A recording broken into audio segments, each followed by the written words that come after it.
At IKEA, we believe the ultimate summer destination is right outside your door. Whether it's dining, relaxing, or entertaining, we make it easy to better your outdoor space on any budget. Learn more at IKEA-USA.com/bettersummer. IKEA, affordable design, endless possibilities. This is Optimal Relationships Daily, episode 1757, How to Manage Your Strong-Willed Child, by Adina Soclof of ParentingSimply.com.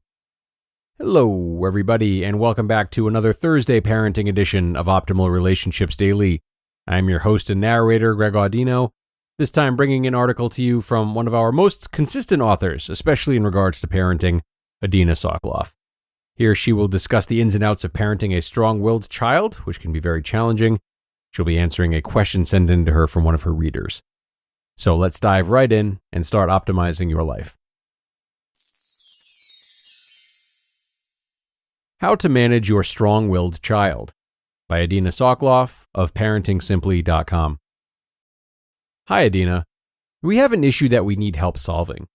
My wife has seen and read your articles and enjoys your writing and feels you have good things to say. We are parents of a 3-year-old boy and a 9-month-old girl. The reason for our letter is our strong-willed child. We love him very much, but lately we're at a loss of how to deal with him. He is defiant and out of control. He hits us when we tell him no, and the house has become, at times, an unpleasant place. What can we do to help him improve his behavior and restore some peace in our home? Thank you for your question. The best way to deal with a strong-willed child is the following. Number 1, have the right parenting philosophy. Our goal as parents is to teach our children enough life skills so that they can manage one day on their own and be productive members of society. Strong-willed children already have a strong dose of the independence they need to make it on their own, and it should be recognized as a strength. Remember that many great people were strong-willed and mischievous. It's a sign of good character, creativity, and persistence. Many times, parents think that we need to subdue our children and always make them listen to what we say. This is not the case. We should cultivate a child's independence.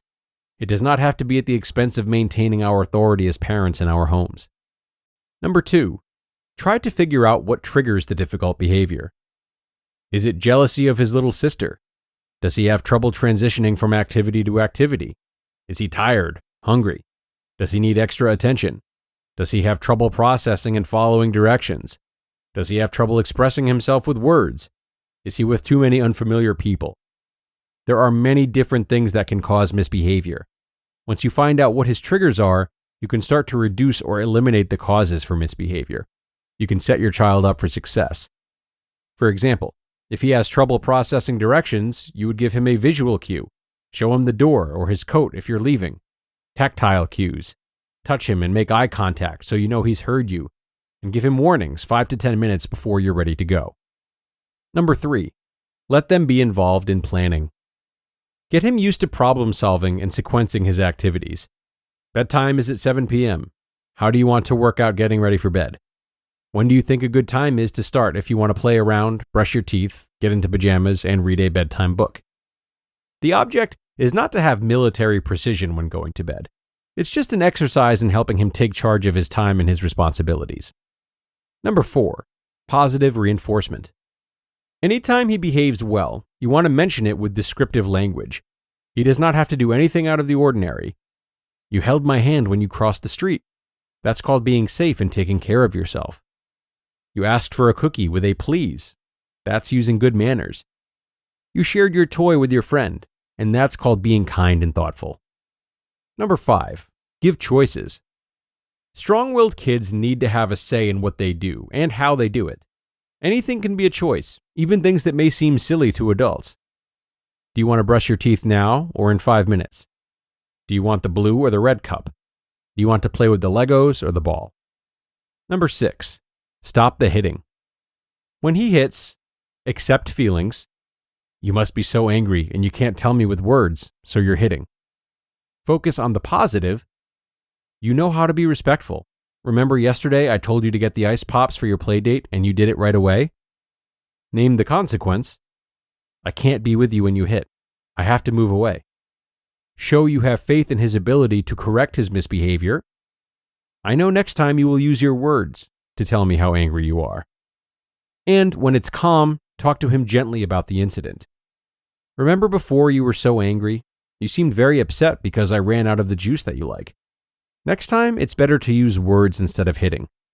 Like, Mommy, I'm so angry that you didn't have my juice. Can you buy some as soon as possible? And when you calm down, an even better way of saying it is, Mommy, please remember to buy me the juice that I like. It's so hard to remember to use respectful language when we're angry, but I know you'll try next time. And number 7, get some rest. Dealing with a strong-willed child is exhausting. You need to be on your toes mentally and physically. It's hard to think creatively on how to manage their behavior when you're tired and overwhelmed. Give yourself lots of breaks and try to get a good night's sleep. Try to work together with your spouse and support each other when one of you has spent a lot of time with the strong-willed child. Often, if I see that the morning is not going well, I'll say to my husband, I don't have the patience to deal with the whining this morning. Are you able to take over? More times than not, he is able to do it. When we have strong-willed children, it's hard to remember that they so badly want to behave appropriately, but they don't have the necessary basic people skills or emotional intelligence to do so. All children desperately want their parents' approval, and some children just don't know how to achieve that. We need to instruct them gently and respectfully to improve their behavior so that they can succeed at behaving. You just listened to the post titled, How to Manage Your Strong-Willed Child by Adina Soclof of ParentingSimply.com. So, you open Google Chrome on your phone, you're hunting for a super rare first edition vinyl of a band you're obsessed with, when you're supposed to be working. But this site you tapped on seems pretty shady. And Daryl from IT just jumped up from his desk. Oh no, he's coming your way.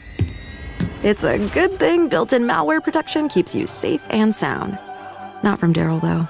Sorry. There's no place like Chrome. Download Google Chrome on your phone. I want to be where the people are. Ariel, this obsession with humans has to stop. I just want to know more about them. I can help you Become human.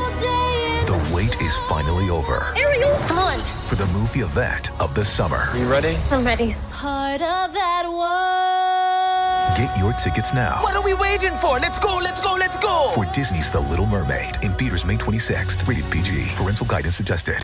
And thanks so much to Adina, another great Q&A from her. Notice how what she's done here, as usual, is taken a composed and multifaceted approach. Part of the reason she does great work and helps others to do the same is that she's good at considering so many different angles of these parenting conundrums. Like here, for example, we see her touch upon how to have a layered conversation with the child, how to involve them, how to seek out their patterns, not to mention how to utilize your own energy and work with your partner. So this consideration of different needs for everyone involved goes a long way in breaking us free from, trying one tactic over and over again, which we hope or assume will be the solution, and then being really discouraged when we find out that it isn't. So great work from her as usual. And if you have a question that you want to send in to her, you can do so by visiting the contact page on her site. She has great response time, and your requests are more than welcome. But that'll do it for today, everyone. Thank you as always for joining, parents. I hope this post has helped you, should you have a particularly strong-willed child. And be sure to come back for another parenting post tomorrow in the Friday show. That's where your optimal life awaits.